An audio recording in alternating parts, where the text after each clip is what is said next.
My name is Alex Andrews. I am located in Florida, Central Florida. It's beautiful here right now. My pronouns are she or her.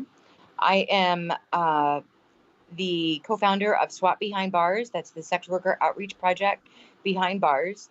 And I am also the vice president of Project Prosper of Florida, which is a grassroots organization that supports other grassroots organizations by offering fiscal sponsorship so that they can be able to accept donations and offer tax deductions and be supported when they're writing grants for money to support their work. We are currently fiscally sponsoring 12 other grassroots organizations, many that are providing some incredibly valuable services to our sex worker rights community and to our sex worker community. They're the boots on the ground, and we just do the paperwork. Okay, wonderful. And you've been you've had a very busy last few weeks. Can you tell me a little bit about what this COVID-19 pandemic has done? Well, sex workers went on lockdown a little bit before everyone else did. And it was a self-imposed lockdown because one of the things that we're always concerned about is our health.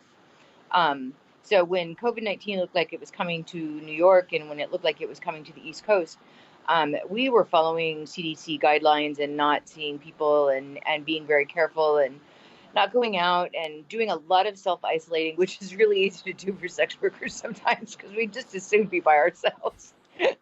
But in some cases, the self-isolation makes you also really lonely. So it's been a really challenging time, but our grassroots organizations have just kicked sand in the face of anyone who's doing any kind of work around COVID-19. They've been doing mutual aid relief funds. They've been raising awareness. They've been putting out a lot of videos. They've been talking a lot about it has raised our visibility a lot. Um, Okay. and in addition to administering a lot of the mutual aid funds, we've also been working to launch a chat for support feature on our website and with all of our partner organizations. Um, sorry. Um, and with all of our partner organizations to help them uh, better manage the crisis. Okay. Sorry, I lost my train of thought there for a second. Uh, where was I? What was I talking about there? Well, I hope you're editing this. yeah. Uh, well, and I was going to ask too, is there anything that like somebody like me can do to help out right now with your organizations while all this is going on? Absolutely. By launching our chat for support feature, we had to take on additional staff. And because we're taking on additional staff, that creates an additional expense. We only hire sex workers. We only hire sex workers who are at risk of criminalization or have been incarcerated. So we definitely toe the line when it comes to making sure that the people that are working with and for our people are of our community and our and that our peer support is real. And I think that makes a big difference. The people that we've been able to bring on are sex workers who were experiencing a lot of really hard times due to COVID-19. And this has given them an opportunity to not only engage with their community in a different manner, but it's given them an opportunity to make a little bit of extra money. Okay, awesome. Sex is something that our bodies, by and large, were engineered to do. Many of us have sex, many of us enjoy sex, yet there's this. Imagine that. I mean, what is it with this huge taboo around sex work? Do you have any insights on that? Well, yeah, I do. I mean, first of all, I think that women are criminalized primarily. Um, there's a big push. There's always a big push to monitor and closely watch what women do with their bodies. I think that is one of the biggest problems that we're facing right now is legislation that is working to control women's bodies. Um, as a feminist from way early on, I am constantly annoyed by the fact that there's some old guy in Washington that wants to tell me what I can or can't do with my body. Um, in addition to that, Americans, as a rule, have really screwed up ideas about sex.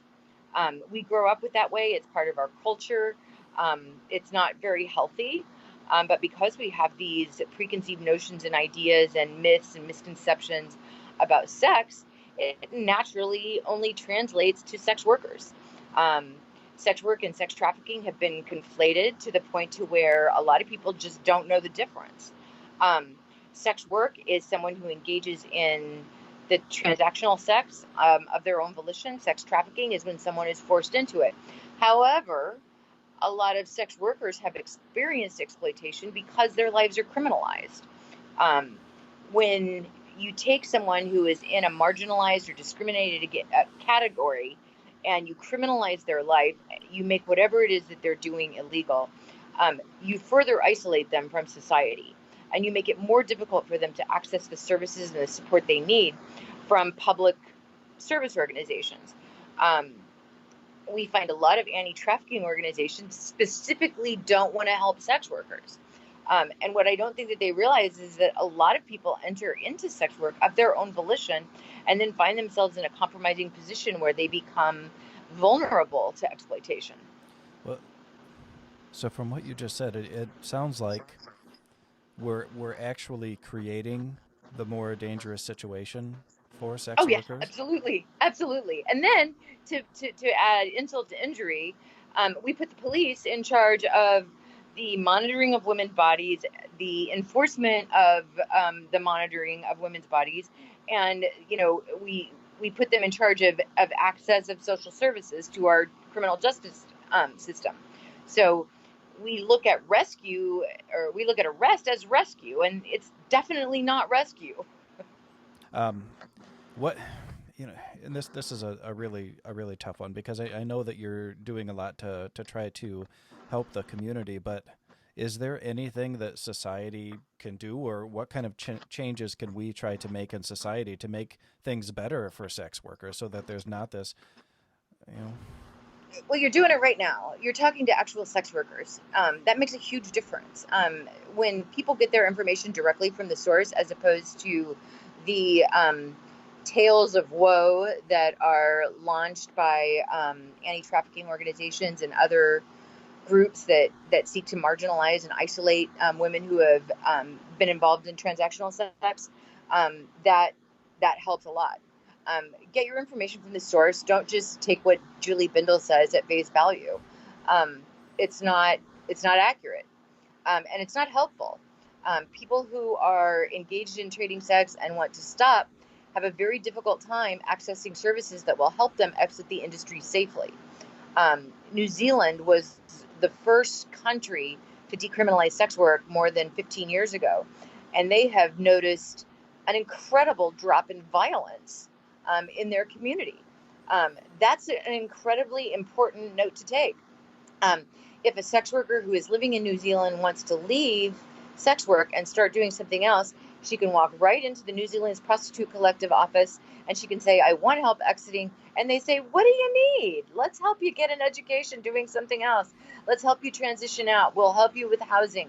We'll help you meet your bills. We'll help you, transition to a different life that maybe you want to do. There's no stigma or discrimination placed on someone. So if they've been involved in sex work and now they want to become a nurse, they can do that. They don't have to go before the board of nursing in their state and say, I was a sex worker, but I'd really like to be a nurse now. They don't have to do that. They get the training they need, they take the exams they need to take, and they become a nurse. Okay, no, that's wonderful. And you mentioned the stigma and not having a stigma. Do you feel like this the stigma that we have here, and I'm speaking from the U.S., has an effect on how sex workers can get access to health care and what their doctors are willing to do for them? Oh, Is there good care? absolutely. Absolutely. We've been we've been promoting healthcare for sex workers for quite some time. There's a lot of trans activists who have been working on healthcare for trans people, and so many trans women of color are involved in sex work because they don't have a lot of other opportunities. So yes, absolutely, having good healthcare makes a huge difference. Being able to talk to your doctor about what it is that you're doing and what you're doing from a harm reduction perspective to stay safe and healthy are very important. Is there anything else that you really want to talk about, or that I should be including with this program, in your opinion? Well, one of the things that I want to talk about is FOSTA. This is Fight Online Sex Trafficking Act that was passed in 2018. It went into effect immediately, and it has retroactive circumstances. We have Woodhull Sexual Freedom Foundation filed a lawsuit challenging the constitutionality of FOSTA. We're suing the United States government. I am the lead sex worker rights advocate on that lawsuit.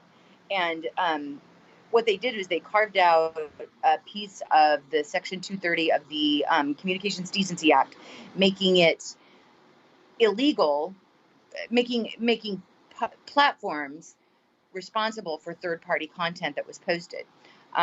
Many years ago, when the internet was first invented, our legislators realized that this was going to be a big thing, and they created something called the Communications Decency Act. And it meant that a platform like Backpage or like uh, um, Craigslist or many different ones, if they wanted to have advertisers advertising their sex work services, they would be able to do that, and they would not be able to be sued. So that's a very important thing that we need to have repealed. Woodhull has been a wonderful partner to sex workers. They're learning more and more and more about how we do and what we do. And they've organized a fundraiser to help us pay for our community support line and our support for our chat for support services, which is a big part of what we do. We offer the support line and we offer the chat for support to any sex worker rights organization, any services provider, anyone who needs assistance providing services to sex workers. Okay. Well, from what my understanding is that because sex workers can't advertise on some of these sites where they're able to vet potential clients, that it's Mm-hmm. actually created a little bit more dangerous situation for them.